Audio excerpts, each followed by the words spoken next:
کہ جب حکم آ جائے تو پھر حکم ماننا ہے، ادب. اور اس بات پہ ہمارے طالب علم بڑے پکے ہیں. مرید آج کل کے اس مسئلے میں بڑے کہتے ہیں صاحب نے خود کہا ہے کہ خیر صلاح ہے. انہوں نے خود کئی دفعہ کہا ہے جی تسی بڑے سیانے ہو، تانوں مطلب دی گل دی سمجھ جلدی لگتی ہے. انہوں نے خود کہا ہے کہ ٹائم ہو تو آیا کرو.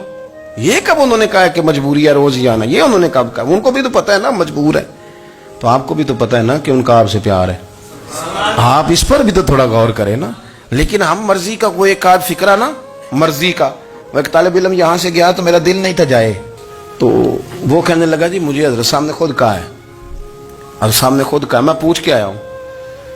تو جو ہمارے کچھ سنگی تھے بیچ میں پیار والے، وہ کہنے لگے آندہ میں پوچھ کے آیا. میں کیا آندہ وہ بھی ٹھیک ہی ہے. تو انہوں ساکھیا سی میں جاواں تو میں انہوں کی آندہ. میری بات کی سمجھ آئی ہے نا جی. جب ارادہ ہوا تو پھر ابے کو منا کے بھی آ گئے. جب ارادہ ہوا تو ابا جی کو میں نے جانا ہے، بزرگوں کے پاس ملنے جانا ہے. اور جب ارادہ نہ ہوا تو کہنے لگے حضرت صاحب نے خود فرمایا ہے کہ ابا راضی ہوگا تو اللہ راضی ہوگا. چھٹی مرضی کا ہے نا مزاج، تو مرضی کی کہانی. تو میں الحمدللہ مجھے تھوڑا سا پتہ ہے، ویسے بھی اپنے بال بچے کا پتہ ہوتا ہے. ہیں جی کی آندے نے پیداندی کے جیندے سال ہی ویکھی دے نے. مجھے بھی پتہ ہوتا ہے کہ آج کہاں کہاں کس کس انداز میں کیا کیا کہانی ہے، کہاں کہاں کیا سٹوری ہے. تو کبھی کبھی یہ سارا پیار ہی ہے، یہ بھی سارا اس میں بھی پیار ہی ہے. پتہ چل جاتا ہے کہ کل کہاں سے بات کر رہا تھا اور آج بات کہاں کر رہا ہے. یہ اپنا اپنا مزاج ہوتا ہے نا، اپنی طبیعت کے مطابق چلنا ہے. سنا یہی ہے کہ الامر فوق الادب، کہ جب حکم مل جائے تو پھر ادب نہیں کرنا، پھر حکم پہ. پر حضرت صدیق اکبر نے نرالا ہی کام کیا.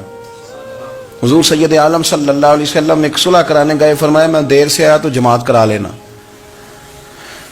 عصر کی نماز کا وقت ہو گیا، سیدنا بلال حبشی نے اقامت پڑھ دی. صدیق اکبر مصلی پہ کھڑے ہو گئے. اتنی دیر میں حضور بھی آ گئے. نماز میں لقمہ وہ دے گا جو نماز میں شامل ہو. ٹوٹیوں پہ کھڑا بندہ لقمہ نہیں دے گا، پہلے وہ آ کے اللہ اکبر کا شامل ہو پھر لقمہ دے. حضور آئے، صحابہ نے ہاتھوں پہ ہاتھ مارنے شروع کیے، اطلاع کر رہے ہیں کہ لوگوں حضور آ گئے. سرکار اگلی صف کے قریب پہنچے تو جناب صدیق اکبر نماز پڑھا رہے تھے. نماز لوگ تو بغیر نماز کے ادب کرنے پر اعتراض کرتے ہیں. میں بخاری شریف کی حدیث پیش کر رہا ہوں، نماز پڑھا رہے تھے. انہیں پتہ چل گیا نا حضور آئے ہیں، تو ایک قدم نماز سے پیچھے ہٹا لیا. نماز پڑھا کہ میں تے ول ویکھاں، او میں کعبہ بھول گیا آئی. ہن بھول گئیاں نہیں سب صوم صلاتاں، اکو یار دا فکر پہ آئی. حضرت صدیق اکبر نے ایک قدم پیچھے ہٹایا تو حضور نے فرمایا ابو بکر پڑھاؤ نماز. پھر دوسرا قدم پیچھے ہٹایا تو فرمایا پڑھاؤ نماز. تیسرا قدم پیچھے ہٹایا. ہم نے آج تک یہی سنا ہے کہ حکم ہو جائے تو حکم ماننا ہے، ادب. اور ہمارے ہاں یہی ہوتا ہے، پھر لوگ حکم ہی مانتے ہیں، پھر ان کو ادب بھول جاتا ہے. لیکن جناب صدیق اکبر 3 دفعہ حکم آیا پر پیچھے ہٹ گئے. حضور مصلی پہ گئے، نماز پڑھائی. نماز کے سلام کے بعد نا حدیث میں مختلف حکم آیا، استغفار پڑھو، اللہ اکبر کہو، آیت الکرسی پڑھو، 33 بار سے مختلف اذکار آئیں. پر حضور نے آج کوئی ذکر نہیں، کوئی وظیفہ نہیں. سلام پھیرتے کہ ابو بکر میں نے جو 3 دفعہ کہا تھا نماز پڑھاؤ تو پڑھائی کیوں نہیں؟ ایک دفعہ نہیں 3. کبھی کبھی ہم بھی ناراض نہیں ہو جاتے، تینوں 100 بار ہی آکھیا کہا 3 دفعہ جو کہا تھا نماز پڑھاؤ تو پھر پڑھائی. تو حضرت صدیق اکبر رو پڑے، ہاتھ دونوں باندھ دیے، گھٹنے زمین پہ رکھ دیے. عرض کرنے لگے کیا جملہ ہے، کیا ترتیب ہے. عرض کرنے لگے یا رسول اللہ، ابو قحافہ کے بیٹے کی اتنی بھی جرت نہیں کہ مدینے والے رسول کو نماز پڑھائے. میں اتنا بھی جرت مند نہیں ہو گیا حضور، میں کیسے آپ کے آگے کھڑا رہتا اور آپ میری، یعنی این نماز کی حالت میں، این حالت نماز میں بھی ادب. نماز پڑھا کہ میں تین ول ویکھاں. ان کعبہ بھول گیا، میں نے بھول گئی نہیں سب صوم صلاتاں، اکو یار دا فکر پہ آئی. دوستو حضرت ابو بکر صدیق رضی اللہ تعالیٰ عنہ کا عشق، ان کا پریم، ان کا پیار، ان کی باتیں. ایک دن نا حضور کے وصال کے بعد اچانک نہ اس طرف جا رہے ہیں، خاصے مسجد سے دور چلے گئے.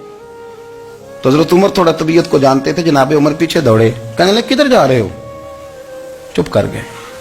کیا ہوا، کدھر جا رہے تھے؟ ابو بکر سیانے بندے ہو، امیر المومنین ہو، کہاں جا رہے؟ تو رو پڑے. کہنے لگے ایک دفعہ نا حضور سفر پہ گئے ہوئے تھے تو اس طرف سے واپس آ گئے تھے، تو مجھے خیال آیا شاید اس طرف سے آ نہ رہے ہوں. حضرت عمر رو پڑے. کہنے لگے ابو بکر اب تو حضور نے پردہ کر لیا، جنہاں دے دل بر جانی وچھڑن، کون روے پھر تھوڑا. سب روگاں دا روگ محمد جس دا نام. آپ ساری سیرت کی کتاب میں پڑھ لیں گے. ابو بکر صدیق کا وصال کس بیماری سے ہوا؟ لوگوں نے قول کیے ہیں کہ وہ سانپ کا زہر آ جاتا تھا، فلاں چیز تھی، لیکن کوئی بندہ وجہ تلاش کر سکا؟ کیا وجہ تھی وصال ہو گیا؟ کیا بیماری تھی؟ کیا تکلیف تھی؟ باقی وجوہات آپ کو ملیں گی. حضرت عثمان غنی شہید ہو گئے، حضرت عمر شہید ہو گئے، مولا علی، ابو بکر صدیق چلے گئے 63 سال کی عمر. وجہ کوئی نہیں بتائے گا. جب شدید بیمار ہوئے تو حضرت عمر فاروق نے ایک طبیب بلایا. وہ بڑا سیانا تھا. اس نے سارا چیک کیا تو نباز تھا. کہنے لگا یار کوئی بیماری تو سمجھ میں نہیں آتی. تو حضرت عمر تھوڑا سا جلال میں، یرانہ تھا نا، جلال میں کہنے لگے ابو بکر مسئلہ کیا ہے؟ دن بہ دن کمزور ہوتے جا رہے، نماز پڑھانے کھڑے ہوتے تو ٹانگیں کانپتی ہیں. مسئلہ بتائیں کیا ہے؟ طبیب اتنا بڑا ہے، یہ تو بندہ کا چہرہ دیکھ کے بیماری بتا دیتا ہے، اور یہ کہہ رہا ہے کوئی بیماری نہیں. تو حضرت صدیق ایک بار خاموش ہیں. پھر حضرت عمر کہنے لگے ہم سارے آپ کی وجہ سے چلتے ہیں، لوگ سارے پریشان ہیں، آپ حضور کے جانشین بتاتے کیوں نہیں؟ جب تیسری دفعہ کہا تو حضرت صدیق ایک بار کہنے لگے عمر زیادہ باتیں نہ کر، تجھے پتہ نہیں مجھے کیا بیماری ہے؟ نہیں پتا تو میں بتاؤں؟ نہیں پتا تجھے؟ بول. تو جناب عمر رو پڑے. کہنے لگے ابو بکر مجھے پتا ہے، آپ کا دیدار کے بغیر کام نہیں چلتا. وقت نا لمبا ہو گیا، چر ہو گیا، میں ترلے لیندیاں کدی موڑ میرے ول واگا، خواب میری وچ ایک وار دیاں میں میں ساری عمر نہ جاگا. مجھے پتہ ہے آپ کے مرض کا، پر ابو بکر امت کو ضرورت بھی تو ہے نا. تو حضرت صدیق ایک بار کہنے لگے بس ہو گئی ہے، اب میری وصیت یاد رکھنا، جب میں دنیا سے جاؤں تو اٹھا کے میرا جنازہ قبر رسول پہ لے جانا، اور پہلے پوچھ لینا کہ ابو بکر حاضر ہے، اجازت ہو تو مجھے دفن کر دینا، ورنہ جنت البقیع میں. تو لوگ کہتے ہیں ابھی جنازہ ہی رکھا ہی تھا کہ دروازہ اندر سے خود بخود کھل گیا، اور آواز آئی اب دیر نہ کرو، محبوب کو محبوب کے ساتھ ملا دو. پانی پر میں سہیلیاں رنگا رنگ کڑے، اسی پریا اس دا جانی جس دا. میں نے شروع میں ایک بات کی تھی کہ اپنی خواہشات کو نا حضور کا غلام بنا دیں، سوچیں سمجھیں کہیں وہ لفظ جو مدینے والے رسول کو پسند ہیں، پھر دیکھنا مسلمان ہونے کا مزہ آئے گا، پھر ذائقہ نصیب ہوگا. اللہ ان کے درجات بلند فرمائے. آخر دعوانا